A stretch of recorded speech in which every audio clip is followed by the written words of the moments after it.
மலைகளும் குன்றுகளும் சூழ்ந்த சேலம் மக்களவை தொகுதியின் எம்பியாக இருப்பவர் பார்த்திபன். தேர்தலில் 1,46,926 வாக்குகள் வித்தியாசத்தில் எதிர்த்து போட்டியிட்ட அதிமுக வேட்பாளர் சரவணனை தோற்கடித்து வெற்றி வாகை சூடினார் பார்த்திபன். தான் கொடுத்த தேர்தல் வாக்குறுதிகளில் 5 ஆண்டுகளில் 98 விழுக்காடு நிறைவேற்றிவிட்டதாக கூறும் திமுக எம்பியான பார்த்திபன் மேலும் தொகுதிக்காக என்னென்ன பணிகளை செய்தார் என்று கூறுவதை தற்போது கேட்கலாம். சேலம் நாடாளுமன்ற உறுப்பினராக 2019 பதவியேற்றுக் கொண்ட பிறகு இந்த 5 ஆண்டுகள் நான் செய்த பணிகள், நான் தேர்தல் நேரத்தில் கொடுத்த வாக்குறுதிகளை 98.8% வாக்குறுதிகளை நான் நிறைவேற்றியிருக்கிறேன். அந்த வாக்குறுதிகளில் மிக முக்கியமானதாக நான் பார்க்கக்கூடியது என்னவென்றால், நம்முடைய சேலம் மாவட்டத்தில் இருக்கக்கூடிய நீரேற்று பாசன திட்டத்திற்கான விஷயங்கள் கூடுதலான நிதியை பெற்றுக் கொடுத்திருக்கிறோம். சேலம் விமான நிலையத்தை ஓடாமல் இருந்த 3 ஆண்டுகள் முடங்கியிருந்த விமான நிலையத்தை ஓட வைத்திருக்கிறது. ஸ்டீல் பிளான்ட் தனியார்மயமாக்குவதற்காக துடித்த பாஜக அரசுடைய அந்த முயற்சியை தடுத்து நிறுத்தி மீண்டும் பொது நிறுவனமாக கொண்டு வந்தது. எனது தொகுதியில் கிட்ட 40-50 ஆண்டு காலம் நிறைவேற்ற முடியாத கிடப்பிலே கடந்த சட்ட சிக்கலோடு இருந்த பல பிரச்சனைகளை, குறிப்பாக சரபங்க ஆட்டு குறுக்கே பாலம் கட்டுவதற்காக பண்ணப்பட்ட அருகில் ஒன்றும், ஸ்டீல் பிளான்ட்ல திருமலை பகுதியில் ஸ்டீல் பிளான்ட் ரோடு 40 ஆண்டுகளாக போட வந்த தார் சாலை, கிட்டத்தட்ட 30,000 மக்கள் பயன்படுத்த சாலையை புதுப்பித்து அதற்கான அனுமதியை பெற்று புதுப்பித்து கொடுத்தது. அதே போல் டைட்டில் பார்க் கொண்டு வரப்பட்டது. சேலம் மாவட்டத்துக்கு கிட்டத்தட்ட உள்ளூரிலே 3000 பேருக்கு வேலை கிடைக்கின்ற ஒரு சூழல் உருவாக்கப்பட்டிருக்கிறது. என்னுடைய நாடாளுமன்ற உறுப்பினர் கொடுத்த வாக்குறுதி மிக முக்கியமானது. வெற்றி பெற்றவுடன் தொடர்ந்து மக்களை கிராமம் இதே போல வந்து சந்திப்பேன் என்று நான் வாக்குறுதி கொடுத்திருந்தேன். அந்த வாக்குறுதியின் அடிப்படையில் 5 ஆண்டுகளாக நான் செல்லாத கிராமங்களிலும் ஒவ்வொரு கிராமத்திற்கும் 3 முறை, 5 முறை, 4 முறை என்று தொடர்ந்து எல்லா நிகழ்ச்சிகளும், திருமண நிகழ்ச்சியிலிருந்து கோயில் நிகழ்ச்சி, கல்யாணம், இறப்பு நிகழ்ச்சியில் கலந்து கொண்டிருக்கிறேன். மக்களை சந்தித்து மனுக்களை பெற்றிருக்கிறேன். ஒவ்வொரு முறையும் அங்கே வால் துண்டறிக்கைகளும் வால் போஸ்டர்கள் ஆட்டோ பிரச்சாரம் செய்து எம்பி இந்த நேரத்துக்கு, இந்த மணி நேரத்துக்கு இந்த கிராமத்துக்கு வருகிறார் என்ற செய்தியை மக்களிடத்தில் ஒரு வாரத்துக்கு முன்பாக நான் தெரிவித்து விட்ட பிறகு அங்கே மக்கள் இருப்பார்கள். அங்கே 500 பேர் 1000 பேர் கூடியிருக்கிற இடத்துல மனுக்களை பெற்று துறைவாரியாக பிரிக்கப்பட்டு மாவட்ட ஆட்சியரில் ஒப்படைக்கப்பட்டு அந்த மனு மீது என்ன நடவடிக்கை எடுக்கப்பட்டிருந்தது தொடர்ந்து கண்காணித்து என்னுடைய கம்ப்யூட்டரில் பதிவு செய்யப்பட்ட பிறகு அந்த மனுக்கள் மீது உரிய மனுக்கள், தகுதி வாய்ந்த மனுக்கள், இதுவரை 17,062 மனுக்கள் மீது தீர்வு செய்யப்பட்டு இந்தியாவிலேயே எந்த நாடாளுமன்ற உறுப்பினரும் இந்த நிகழ்ச்சியை செய்ததாக வரலாறு கிடையாது. அதை செய்திருக்கிறேன். நாடே முடங்கியிருந்த கொரோனா காலத்தில் நான் வெளியே வந்து முன்கள பணியாளர்களுக்கு பல உதவிகளை செய்தேன் என கூறும் சேலம் எம்பி பார்த்திபன், கடன் வாங்கி தன்னுடைய சொந்த பணத்தில் மக்களுக்கு அடிப்படை உதவிகளை வழங்கினேன் என கூறுகிறார். கொரோனா காலத்தில், முடங்கி போயிருந்த கொரோனா காலத்தில் முதல் முறையாக கொரோனா லாக்டவுன் பண்ணப்ப 3வது நாளே வெளியிலே வந்து நான் முன்கள பணியாளருக்கு பல உதவிகளை செய்து வாழ்வாதாரத்தை இழந்து முடங்கியிருந்த மக்களுக்கு அரிசி, பருப்பு என்று சொந்த பணம் 1 கோடி ரூபாய் கடனை பெற்று எல்லா மக்களுக்கும் அரிசி, காய்கறிகள் தொடர்ந்து இல்லை என்று சொல்லாத அளவிற்கு நான் அதை செய்து கொடுத்தேன். அது ஒரு பெரிய வரவேற்பு மக்களிடத்தை பெற்றிருக்கிறது. என்னுடைய நாடாளுமன்றத்துக்கு எனக்காக மாத சம்பளம், அந்த சம்பளத்தை என்னிடத்தில் கொடுக்கப்பட்ட மனுக்களை பரிசீலனை செய்யப்பட்டு கணவனால் கைவிடப்பட்ட பெண்கள், அதே போல கணவனை இழந்த கைம்பெண்கள், வறுமை கோட்டு கீழே தையல் இயந்திரங்களை வைத்து நாங்கள் தையல் மிஷினை வைத்து தைத்து பிழைப்புத்துக் கொள்வோம் சொல்வார்கள். அதற்காக இதுவரை 480 தையல் இயந்திரங்களை நான் பெற்றுக் கொடுத்திருக்கிறேன். அவங்க மக்களுக்கு மருத்துவ உதவி, ஹார்ட் ஆபரேஷன், கேன்சர் போன்ற கொடிய நோய்களுக்கு மருத்துவ உதவி, அதுவும் நான் 4,60,00,000 ரூபாய் நிதிக்கு நான் பெற்றுக் கொடுத்திருக்கிறேன்.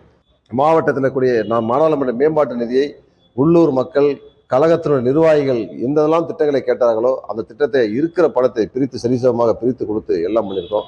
அதே போல நங்கவெளியில் பஸ் செட்டு, அந்த பகுதியில் மழையும் வெயிலும் காலமாக பஸ் செட்டப்பட்டு பல ஆண்டுகளாக மூடப்பட்டிருந்தது. அந்த பஸ் செட்டை 10,000 ஸ்கொயர் ஃபீட்டில் பிரம்மாண்டமான பஸ் செட் அமைக்கப்பட்டு மக்களுக்கு பெரிய மதிப்பு. அந்த எடப்பாடி பகுதியில், எடப்பாடி சட்டமன்றத்துக்குள்ள நங்கவெள்ளி, ஜலடாபுரம் போன்ற பகுதியில் பஸ் செட் அமைக்கப்பட்டு பெரிய வரவேற்பை பெற்றிருக்கிறது.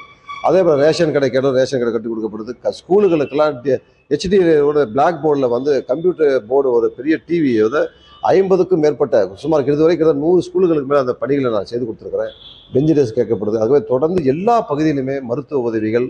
சேலம் நாடாளுமன்ற அலுவலகம் பார்த்தீங்கன்னா சேலத்துடைய மையப்பகுதியில் கிட்டத்தட்ட 4,000 ஸ்கொயர் ஃபீட்டு சொந்த பில்டிங்கில் இங்கே 4 உதவியாளர்களை வைத்து வருகின்ற மக்கள் எந்த வகையிலையும் பாதிக்கப்பட்டு வருகின்ற மக்களுக்கு நாம் நிவாரணம் கொடுக்க வேண்டும் என்று செய்திருக்கிறோம். இந்த 5 ஆண்டு காலம் மக்களையே சுற்றி வந்து பணியாற்றிய தன்னை தொகுதியில் எங்கு சென்று கேட்டாலும் தன்னுடைய பணிகளை மக்கள் பாராட்டுவார்கள் என கூறுகிறார் எம்பி பார்த்திபன்.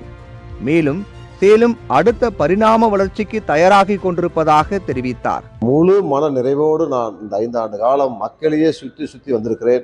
எந்த ஒரு கெட்ட பேரும் இல்லாமல் மக்கள் நல்பேர் வாங்குவது சாதாரண விஷயம் கிடையாது. இன்னைக்கு சேலத்தில் எங்கு சென்று கேட்டாலும் பார்த்திபனுடைய செயல்பாடு எல்லோரும் சொல்வார்கள். சாதாரண நிலையில் இருக்கக்கூடியவருந்து பாமர மக்கள் வந்து பெரிய மக்கள் வரை சொல்வார். அந்த அளவுக்கு எல்லோருமே நான் சிறப்பாக பணியாற்றுகிறான்னு சொல்ல அளவுக்கு என்னுடைய பணிகள் இருக்கிறது. குறிப்பாக இன்னைக்கு சேலம் மாவட்ட மக்கள் சேலம் விமான நிலையத்தில் ஒரு விமானம் சேலம் to சென்னை வந்தால் போதும் என்ற இந்த நிலைக்கு மாற்றி இனி சவுத் இந்தியா முழுவதும் தினமும் 5 விமானங்கள் வந்து செல்கின்ற சூழலை உருவாக்கியிருக்கிறார். அதற்கு அடுத்ததான் இன்னொன்று பார்த்தீங்கன்னாக்கா, நம்முடைய சேலத்திலிருந்து இந்தியா முழுவதும் செல்கின்ற கனெக்டிவிட்டி ஏற்படுத்தி கொடுத்துக்கிறோம். அதே போல சிங்கப்பூர் மலேசியா நேரடியாக செல்லுகின்ற ஒரு சூழல் ஏற்படுத்தியிருக்கிறோம். இது மிகப்பெரிய வரவேற்பை சேலத்தில் பெற்றிருக்கிறது. நம்முடைய தலைவர் அவர்கள் டைட்டில் பார்க் வந்து அதே போல 118 ஏக்கராவில் 850 கோடி திட்டங்களை அதுக்கு அனுமதி கொடுத்திருக்கிறார். அது விரைவில் தொடங்க இருக்கிறது. ஆக சேலம் அடுத்த பரிணாம வளர்ச்சிக்கு தயாராகி கொண்டு சென்று கொண்டிருக்குது.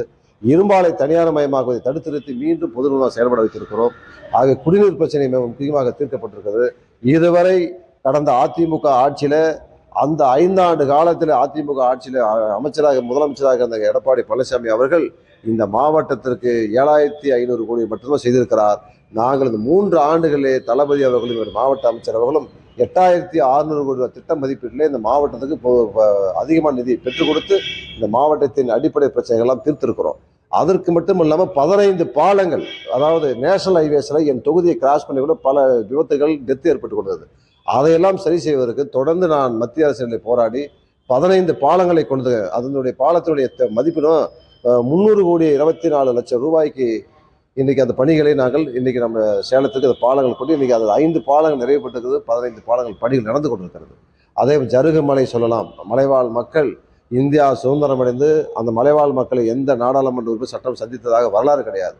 முதல் முறையாக பாதை வசதி இல்லாத மலைக்கு நான் நேரடியாக 15 கிலோமீட்டர் நடந்தே சென்று பாலைமலை மக்களிடத்தில் பேசி குறைகள்லாம் கேட்டுக்கொண்டு ஜருகுமலை மக்களிடத்தில் குறைகளை கேட்டு அந்த மக்களுக்கு நிவாரண அடிப்படையிலே அங்கே செல்போன் டவர் இல்லாமல் இருந்தால் மக்கள் தொடர்பு எல்லைக்கு அப்பால் அந்த மக்களை தொடர்பு ஏற்படுத்தி கொடுத்தவர் 1,05,00,000 ரூபாய்க்கு டவர் அமைத்து கொடுக்கப்பட்டிருக்கிறது.